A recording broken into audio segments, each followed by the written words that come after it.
Jack Reacher calmly gets off the bus and walks to a cafe. As soon as he orders a black coffee and a peach pie, the cafe is surrounded by the police. He is accused of killing a man. Once they arrive at the police station, Senior Detective Oscar asks to take him into the office. He needs information about the murdered man. Jack assures him that he didn't kill anyone in this town. Being a professional, he describes in detail what could have happened at the crime scene. They need to look for 3 people. In 1998, a group of thugs tried to take money from young Jack, but the 2 brothers weren't afraid. You know, Mom was right. Trouble does kind of seem to find you. In real time, the police found the owner of a phone number at the crime scene. Paul notices a black car across the street and gets very scared, so he declares that he is the killer. Oscar releases Jack. However, the detective realizes that Paul didn't kill anyone. He needs Jack's help to solve the case. Jack says that one of the officers recognized Paul, and during a personal interrogation, the man admits that on the day of the murder, Paul was somewhere else, which forces Jack to go back behind bars. So the duo takes a bus and heads to the nearest prison. A local worker gives them new clothes and leads them to a cell. A new day begins.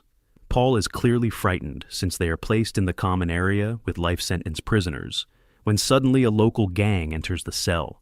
A man orders him to hand over his shoes and glasses. They immediately smash the glasses, and Jack stands up for Paul. After landing several punches on the gang leader, he demands they give Paul new glasses. During yard time, Paul stays as close to Jack as possible, but Jack tells him not to worry. Nothing threatens him. Paul confesses that he is innocent. He was forced to help with a financial scheme. If he hadn't, they would have killed him. But Jack notices that the gang members are watching them. Within minutes, a fight breaks out, and once again, Jack emerges victorious. At this time, it is revealed who Jack really is. He has many awards from the U.S. government. He served his whole life in the U.S. Army and, even after serious injuries, returned to duty. He even managed to capture 150 criminals. What's a guy like that doing in jail? A new day begins. Paul offers Jack his food, but Jack refuses. Paul needs to regain strength. More important is to figure out why Paul's boss, who forced him to work, bribed the guards and had them placed in the wrong cell. A convict in the shower wanted to attack Jack specifically. After some time, the duo is released from prison. Officer Roscoe picks up Jack and invites him to dinner. Jack quickly agrees. He just needs to buy new clothes. While walking around town, Jack notices a black car clearly following him. By this time, the police found a second corpse. One of the victims had an allergy on his fingers. Jack assumes that the killers were wearing gloves, and when the victim grabbed them, the allergy appeared. This man was his brother. The burn scars prove it. This information shocks Jack, and now he has only one goal: to find who did it and kill them. Late at night, Roscoe finds Jack and, so that he doesn't do anything illegal, asks him to get into her car. Together they arrive at Paul's house, but only his wife is there. Jack secretly checks Paul's shoes and finds a strange piece of something. He immediately asks Roscoe to leave. Jack realizes that the real target in prison wasn't him, but the man with the glasses. It turned out that Paul had lost his glasses, but the killers didn't know that and mistakenly went after Jack. And secondly, why does a banker have a burr on his shoes? At the crime scene, the duo finds traces of Jack's brother, who worked in national security. Later, some local punks harass Jack. Even though he asks them to leave, they are too drunk to understand. A fight begins and lasts only 5 seconds. Meanwhile, armed men pull up to the sheriff's house. A new day begins. Now the whole town learns of the sheriff's murder. He was killed in the exact way Paul had described. Paul passes this news to Oscar. Oscar wants to call the FBI, but Jack asks him not to, since the criminals might run away. Let them think everything is going their way. The duo once again goes to Paul's house. His wife says he never came back and doesn't answer the phone. The new police captain, Teal, orders the database checked for all criminals the murdered captain had put away. But since Oscar perfectly understands that they're trying to throw him off the right path, he has very different plans. Paul's wife is in danger. She'll have to stay in a safe place. As soon as Jack steps outside, he notices the black car. An FBI agent named Picard enters the house. They are supposed to hand Paul's family over to him. Late at night, Jack comes to the prison worker. The man was ready for this, so he set up an ambush. But even when the thugs have guns, Jack still comes out on top. After work, Roscoe and Jack stop by a bar where he shows his skill at opening beer cans. To Jack's surprise, she offers to dance. On the way home, the road turns out to be blocked. Jack immediately arms himself. According to the sergeant, the road was washed out, and it will be closed overnight. They have to stay in a motel. The next day, the duo arrives at Roscoe's house. During the night, her house was broken into, and a message was left, saying they would be back soon. Jack realizes that Roscoe is scared, wants to feel more protected, and she gives Jack a gun, but warns that if he uses it incorrectly, she will have to take it away. Jack promises not to do anything stupid. By this time, the identity of the second victim is established. As soon as they step outside, Jack opens fire. Are you kidding me? Because he doesn't trust a weapon he hasn't tested himself. Oscar meets the duo. Roscoe immediately tells him that her house was broken into by gangsters. The unknown body belongs to Jobling. He worked as a truck driver, and although he was completely clean except for a driving violation arrest, he was protected by the firm Zacharias. Such firms usually don't protect ordinary people. Their conversation is interrupted by a Secret Service agent, Moline. Jack informs her that his brother is dead. Moline is clearly saddened by this news. She explains that John was leading a secret investigation, but she doesn't know the details. The only thing she can say is that he headed the counterfeiting division. He had managed to develop a method of producing money that prevented counterfeiting. The team splits into 3 parts to get new information faster. Oscar asks Jack to go to Zacharias and learn about Jobling's arrest. Roscoe will pretend to carry out the work ordered by Teal. Oscar arrives at Spivey's house, but no one opens the door. He has to break in. In the call history, the name Kleiner Industries appears everywhere. Suddenly, he is attacked by the Alton City Police, who thought he was just a burglar. Jack demands the Jobling file. At first, the man refuses, and then Jack shows a heavy argument to make him comply. Thank you. Before leaving, Jack advises him not to learn his real name. Once they figure out who Oscar is, he is released. The trio reunites. All evidence leads to Kleiner Industries. Jack plans to break into their office and learn everything. Oscar goes with him. He immediately notes that there are no surveillance cameras here. Their conversation with Kleiner yields nothing useful. Jack advises Oscar not to return home. Otherwise, the hitmen will kill him. Now they have 3 leads that could break the case: Hubble, Jobling, and Spivey. Jack knows where to find Spivey, but he must go alone. Jack barely arrives at a bar before they try to kick him out. He beats up the thug, and he learns that Spivey had been there, but left with some Latinos. Driving down the road, Jack realizes he's being followed. He drives into a field and jumps into tall grass. The pursuers don't notice and fall into a trap. Just 2 shots, and the thugs are neutralized. However, they had already eliminated Spivey. Jack begins covering up evidence, locking all 3 bodies in one trunk. Oscar finds a car that supposedly belonged to John. Using ketchup and salt, Jack cleans the metal, making the VIN number perfectly visible. To dispose of the body, Jack and Roscoe hide the car in a parking lot and wipe all fingerprints. Jack notices workers unloading animal feed. He finds it suspicious that Kleiner never mentioned transporting livestock supplies. The duo rents a hotel room, and in case someone tries to break in, Jack sets matches as an alarm. That would give a few seconds to shoot. Moline calls them. She managed to find John's files. She will print and bring them. The rest of the day, Jack and Roscoe have fun. A new day begins. Roscoe says that what happened changes nothing. Then they head to Jobling's house. His mother opens the door. She gives them an address where she believes he lives now. His wife, Miller, lives there. She immediately hints that her husband was involved in illegal business. Inside the garage, boxes are stored in which he transported cargo. Jack is sure that he was transporting counterfeit money in those boxes. The duo decides to check the motel where John had lived. The man there says that the Latinos took all his personal belongings. Jack knows his brother well. He never kept important things in plain sight. In a nearby dumpster lay John's evidence when suddenly gunfire erupts. Jack tells Roscoe to run while he covers her. The gangsters chase Jack. He drives them into a narrow alley. The door can't be opened. Jack kills the driver, but runs out of bullets. If not for Roscoe, Jack would already be dead. The trio arrives at the address from the note. Oscar wants to trace the phone numbers, but Jack has a better idea. Call them.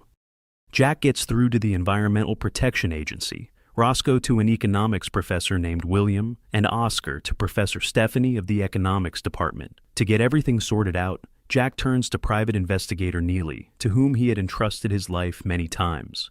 Later, Moline arrives in town. She says she is heading to the escalator, but then disappears. While trying to find her, Jack notices a bag lying on the railway tracks.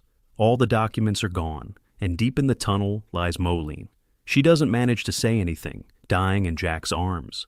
After some time, Jack arrives at a farm. He can't figure out where all the cow feed goes, until a plant attaches to his shoes, the same one he found on Paul's shoes. Teal fires Roscoe under the pretext of poor work. The gun that Jack got belonged to Gray. Examining the box more closely, they find a hidden compartment with a key. Jack recalls Roscoe saying that Gray got a haircut every 3 weeks, but he was bald. At his favorite barbershop, they are met by a man. He had kept Gray's chest. Inside were documents again mentioning cow feed, but in the strange quantity of 116. A little later, Neely calls Jack. She managed to learn something, but will say it only in person. Pollution reports disappeared from the Federal Archive. A man on the lakeshore tells them about a wealthy family that dumped waste into the river. Everything once again leads to Kleiner. Roscoe asks her friend to show photos of Gray on the day he died. The official version is that he accidentally hit the corner of a table. However, the guy zooms in, and clear traces of a diamond are visible. It so happens that Teal has a cane with a huge decoration resembling a diamond. Roscoe blames Teal for Gray's murder. Oscar takes Roscoe away and tells her to lay low, otherwise she'll be arrested. Jack meets with 2 policemen. They know a hitman who can give useful information. He tells them about a man called Viking, who takes orders on people with badges. On the way back to the city, one policeman kills his partner. I'm sorry. So. Jack kicks the gate with all his strength. The man crashes into the fender and loses control, causing the car to fall into the river. But the duo manages to escape. At this time, Oscar infiltrates the territory of Kleiner Industries. Even they suspect that Kleiner is already dead. Judging by the wound, it's clear that the Latinos are behind this. A change of boss could lead to mistakes. This must be watched carefully. Teal orders Oscar not to approach the crime scene until everything calms down. Oscar finds it strange that his boss doesn't want the detective to investigate the case. In case Paul's family is targeted for murder, Roscoe takes them to a house with reinforced doors and an alarm system. Jack and Oscar keep watch on Kleiner Industries. They notice that Kleiner's nephew is moving goods, even though not even a day has passed since the death. Most likely, the truck is carrying counterfeit money. Later, the man stops across from a motel and rents a room. Jack comes up with the idea to climb onto the truck and puncture the roof. The truck is empty. Perhaps the professors they called earlier can help them. However, Professor O'Brien has already been killed. Professor Castillo was much luckier. She is still alive. Late at night, Roscoe checks the area around the house and finds men watching it. Roscoe accidentally steps on a branch and kills one of the thugs in a shootout. Roscoe tells Charlie that their family is being manipulated. Charlie admits she had long known what Paul was doing, but never said anything. But since she was shot at, she is ready to tell the truth. One day, Kleiner invited Paul over. He needed a currency transfer expert to ensure profitable deals. For the sake of big money, Paul agreed to the job. On his very first day, Paul got hooked by Kleiner.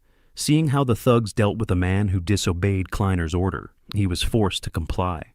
Sometime later, Jack arrives at the New York police station. This is where Castillo requested asylum. She explains that John had discovered a new site for counterfeit money production. That's why he was killed.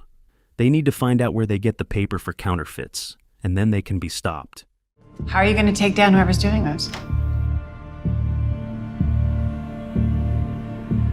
Painfully. Before leaving, Jack asks Diaz to guard Castillo and wait for his call. He barely exits the building when a man runs after him. A fight breaks out in an alley. Jack uses everything at hand and ultimately comes out the winner. That same night, Stevens is killed in exactly the same way as the previous sheriff. Teal fires Oscar, blaming him for all the recent deaths. That night, Jack breaks into Hubbell's house to look for new evidence. It turns out that a squad of killers, led by Kleiner's nephew, also arrives at the house. Jack is ready for this and begins to eliminate them. The first is the car's driver. Jack signals the squad, luring one of them into his car. After eliminating almost all of them, a fight begins between Jack and the nephew. Jack takes a series of crowbar blows and nearly dies. But a second wind helps him emerge victorious. Thanks to the fight, John's paper got soaked. Jack realizes that all dollar bills are the same size. If you wash the ink off a $1 bill, you get the paper to print other money. Kleiner had developed a method of laundering money. Cattle feed contains an absorbent. Buying a large batch of chemicals would raise suspicion, but feed would not. 3 hitmen arrive for Oscar. He breaks into a neighboring room and jumps out the window. Waiting until the killers enter, he gets into his car and escapes, slashing the killer's tires beforehand. The next day, the duo arrives at Jobling's parents' house. There they find boxes of money, fully confirming their theory. By this time, Neely has learned who the Viking was. The only problem is, he died 3 years ago, but their conversation is interrupted by Teal's trap. Picard turned out to be a corrupt cop. That's why the thugs so quickly found the house in the woods. Roscoe and Charlie's family have already been captured. It turns out Paul is still alive, having managed to escape. Behind all the murders, including Jack's brothers, is KJ. He is ready to spare Charlie and the girls if Jack finds Paul. Picard, armed with a gun, will go with him, but he doesn't notice that Jack punctures the car tire. By nightfall, the tire is completely flat. Jack says there's a spare in the trunk. Picard lets his guard down and allows Jack to grab the gun. He warns that if he dies, Roscoe will be killed, but Picard also won't be able to find Paul if he kills Jack. Jack convinces Picard to put down the weapon, then shoots him and finds Paul. Before heading to the factory, Jack storms the police station and frees Oscar. Neely guessed that Jack would need help and joined the team. She skillfully kills the factory guards, after which they pour gasoline on the money storage and set it on fire. This allows them to enter the building and start a shootout. Paul saves his daughters and helps them get outside. Oscar drags Picard under a hydraulic press, ending his life. Roscoe avenges her friend, and Jack kills KJ, burning down the entire factory in the process. The first season ends with a scene where Jack buries the medal at the place where his brother was killed and walks away toward new adventures.